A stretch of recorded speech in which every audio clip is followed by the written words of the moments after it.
ಸಾಕಷ್ಟು ಸುದ್ದಿಗಳಿದ್ದಾವೆ, ಅದೆಲ್ಲವನ್ನು ಕೂಡ ಒಂದೊಂದಾಗಿ ನಿಮ್ಮ ಮುಂದೆ ಇಡ್ತಾ ಹೋಗ್ತೀನಿ. ಮೊದಲಿಗೆ ಈ ಕಾಂಗ್ರೆಸ್ ಸರ್ಕಾರ ವಿಧಾನಸಭೆ ಎಲೆಕ್ಷನ್ ಆದ ಮೇಲೆ ಕಾಂಗ್ರೆಸ್ ಸರ್ಕಾರ ಬಂದಾಗಿನಿಂದಲೂ ಕೂಡ ಸಿಎಂ ಬದಲಾವಣೆಯ ಕೂಗು ಆಗಾಗ ಕೇಳಿ ಬರ್ತಾನೆ ಇದೆ. ಆದರೆ ಇದೀಗ ಸ್ವತಃ ಡಿ.ಕೆ. ಶಿವಕುಮಾರ್ ಅವರು ಸಿಎಂ ಆಗುವ ಆಸೆಯನ್ನ ಹೊರಹಾಕಿರುವಂತಹ ಸಂದರ್ಭ ಬೆಳಕಿಗೆ ಬರ್ತಾ ಇದೆ. ಕೈನಲ್ಲಿ ಪವರ್ ಶೇರಿಂಗ್ ಬಗ್ಗೆ ಡಿಸಿಎಂ ಡಿ.ಕೆ. ಶಿವಕುಮಾರ್ ಸ್ಫೋಟಕ ಮಾತುಗಳನ್ನ ಆಡಿದ್ದಾರೆ. ಮಾತನಾಡುವ ಸಂದರ್ಭದಲ್ಲಿ ಸಿಎಂ ಆಗುವ ಆಸೆಯನ್ನ ಮತ್ತೆ ಹೊರಹಾಕಿದಂತೆ ಕಾಣಿಸ್ತಾ ಇದೆ ಡಿ.ಕೆ. ಶಿವಕುಮಾರ್ ಅವರು. ವಿಸ್ತಾರ ನ್ಯೂಸ್ ನಲ್ಲಿ ಅಧಿಕಾರ ಹಂಚಿಕೆಯ ಎಕ್ಸ್ಕ್ಲೂಸಿವ್ ಸುದ್ದಿ. ಎಲ್ಲವೂ ದೆಹಲಿಯಲ್ಲಿ ನಿರ್ಧಾರ ಆಗಿದೆ ಅಂತೇಳಿ ಡಿಸಿಎಂ ಡಿ.ಕೆ. ಶಿವಕುಮಾರ್ ಅವರು ಹೇಳಿದ್ದಾರೆ. ಒಕ್ಕಲಿಗರ ಸಭೆಯಲ್ಲಿ ಈ ರೀತಿಯಾಗಿ ಡಿಸಿಎಂ ಡಿ.ಕೆ. ಶಿವಕುಮಾರ್ ಅವರು ಹೇಳಿಕೆಯನ್ನ ಕೊಟ್ಟಿರೋದು. ಆ ದಿನ ರಾಹುಲ್ ಗಾಂಧಿ ನನ್ನನ್ನ ಡಿಸಿಎಂ ಆಗು ಅಂತಂದ್ರು, ಆದ್ರೆ ನಾನೇ ಸಚಿವ ಸ್ಥಾನಕ್ಕೆ ತೃಪ್ತಿ ಪಟ್ಟೆ ಅಂತ ಡಿ.ಕೆ. ಶಿವಕುಮಾರ್ ಅವರು ಹೇಳಿದ್ರು. ಅಂದ್ರೆ ಅದು ಮೈತ್ರಿ ಸರ್ಕಾರ ಇದ್ದಾಗ ಡಿ.ಕೆ. ಶಿವಕುಮಾರ್ ಅವರು ನಾನು ಸಚಿವ ಸ್ಥಾನಕ್ಕೆ ತೃಪ್ತಿ ಪಟ್ಟೆ, ಡಿಸಿಎಂ ಆಗುವಂತಂದ್ರು, ಆದ್ರೂ ಆಗ್ಲಿಲ್ಲ, ಇದು ನನ್ನ ಶಕ್ತಿ ಹೆಚ್ಚಿಸುವಂತಹ ಚುನಾವಣೆ ಅಂತೇಳಿ ಮಾರ್ಮಿಕವಾಗಿ ಮಾತುಗಳನ್ನಾಡಿದ್ದಾರೆ. ಕಳೆದ ವಿಧಾನಸಭಾ ಎಲೆಕ್ಷನ್ ನಲ್ಲಿ ಯಾವ ರೀತಿಯಾಗಿ ಮೈತ್ರಿ ಮಾಡ್ಕೊಂಡಿದ್ರಲ್ಲ, ಆ ಸಂದರ್ಭದ ಒಂದು ಮಾತನ್ನ ಇಲ್ಲಿ ಹೊರ ಹಾಕಿರೋದು.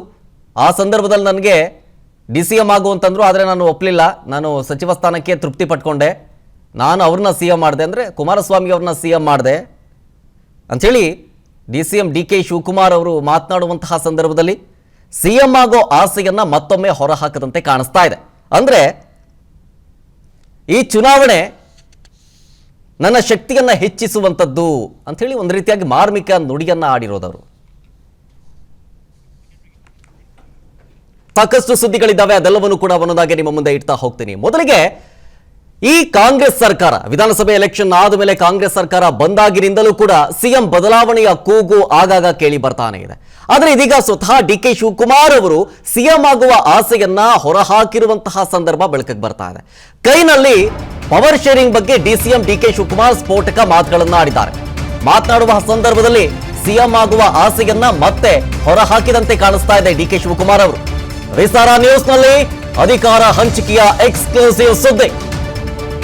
ಎಲ್ಲವೂ ದೆಹಲಿಯಲ್ಲಿ ನಿರ್ಧಾರ ಆಗಿದೆ ಅಂತೇಳಿ ಡಿಸಿಎಂ ಡಿ.ಕೆ. ಶಿವಕುಮಾರ್ ಅವರು ಹೇಳಿದ್ದಾರೆ. ಒಕ್ಕಲಿಗರ ಸಭೆಯಲ್ಲಿ ಈ ರೀತಿಯಾಗಿ ಡಿಸಿಎಂ ಡಿ.ಕೆ. ಶಿವಕುಮಾರ್ ಅವರು ಹೇಳಿಕೆಯನ್ನ ಕೊಟ್ಟಿರೋದು. ಆ ದಿನ ರಾಹುಲ್ ಗಾಂಧಿ ನನ್ನನ್ನ ಡಿಸಿಎಂ ಆಗು ಅಂತಂದ್ರು, ಆದ್ರೆ ನಾನೇ ಸಚಿವ ಸ್ಥಾನಕ್ಕೆ ತೃಪ್ತಿ ಪಟ್ಟೆ ಅಂತ ಡಿ.ಕೆ. ಶಿವಕುಮಾರ್ ಅವರು ಹೇಳಿದ್ರು. ಅಂದ್ರೆ ಅದು ಮೈತ್ರಿ ಸರ್ಕಾರ ಇದ್ದಾಗ ಡಿ.ಕೆ. ಶಿವಕುಮಾರ್ ಅವರು ನಾನು ಸಚಿವ ಸ್ಥಾನಕ್ಕೆ ತೃಪ್ತಿ ಪಟ್ಟೆ, ಡಿಸಿಎಂ ಆಗುವಂತಂದ್ರು, ಆದ್ರೂ ಆಗ್ಲಿಲ್ಲ, ಇದು ನನ್ನ ಶಕ್ತಿ ಹೆಚ್ಚಿಸುವಂತಹ ಚುನಾವಣೆ ಅಂತೇಳಿ ಮಾರ್ಮಿಕವಾಗಿ ಮಾತುಗಳನ್ನಾಡಿದ್ದಾರೆ. ಕಳೆದ ವಿಧಾನಸಭಾ ಎಲೆಕ್ಷನ್ ನಲ್ಲಿ ಯಾವ ರೀತಿಯಾಗಿ ಮೈತ್ರಿ ಮಾಡ್ಕೊಂಡಿದ್ರಲ್ಲ, ಆ ಸಂದರ್ಭದ ಒಂದು ಮಾತನ್ನ ಇಲ್ಲಿ ಹೊರ ಹಾಕಿರೋದು. ಆ ಸಂದರ್ಭದಲ್ಲಿ ನನಗೆ ಡಿಸಿಎಂ ಆಗುವಂತಂದ್ರು, ಆದ್ರೆ ನಾನು ಒಪ್ಪಲಿಲ್ಲ, ನಾನು ಸಚಿವ ಸ್ಥಾನಕ್ಕೆ ತೃಪ್ತಿ ಪಟ್ಕೊಂಡೆ, ನಾನು ಅವ್ರನ್ನ ಸಿಎಂ ಮಾಡಿದೆ, ಅಂದ್ರೆ ಕುಮಾರಸ್ವಾಮಿ ಅವ್ರನ್ನ ಸಿಎಂ ಮಾಡಿದೆ ಅಂಥೇಳಿ ಡಿಸಿಎಂ ಡಿ.ಕೆ. ಶಿವಕುಮಾರ್ ಅವರು ಮಾತನಾಡುವಂತಹ ಸಂದರ್ಭದಲ್ಲಿ ಸಿಎಂ ಆಗೋ ಆಸೆಯನ್ನ ಮತ್ತೊಮ್ಮೆ ಹೊರಹಾಕದಂತೆ ಕಾಣಿಸ್ತಾ ಇದೆ. ಅಂದ್ರೆ ಈ ಚುನಾವಣೆ ನನ್ನ ಶಕ್ತಿಯನ್ನ ಹೆಚ್ಚಿಸುವಂಥದ್ದು ಅಂಥೇಳಿ ಒಂದು ರೀತಿಯಾಗಿ ಮಾರ್ಮಿಕ ನುಡಿಯನ್ನ ಆಡಿರೋದವರು. ಅನುಕ್ಷಣದ ಸುದ್ದಿಗಳಿಗಾಗಿ ವಿಸ್ತಾರ ನ್ಯೂಸ್ ಯೂಟ್ಯೂಬ್ ಚಾನೆಲ್ ಸಬ್ಸ್ಕ್ರೈಬ್ ಮಾಡಿ. ಹೊಸ ಸುದ್ದಿಗಳ ನೋಟಿಫಿಕೇಶನ್ಗಾಗಿ ಬೆಲ್ ಐಕಾನ್ ಕ್ಲಿಕ್ ಮಾಡಿ. ಲೇಟೆಸ್ಟ್ ಅಪ್ಡೇಟ್ಸ್ಗಾಗಿ www.vistaranews.com ವೆಬ್ಸೈಟ್ಗೆ ವಿಸಿಟ್ ಮಾಡಿ. ಅಂಗೈಯಲ್ಲೇ ಜಗತ್ತಿನ ಸುದ್ದಿ ತಿಳಿಯಲು ವಿಸ್ತಾರ ನ್ಯೂಸ್ ಕನ್ನಡ ಆಪ್ ಡೌನ್ಲೋಡ್ ಮಾಡಿ.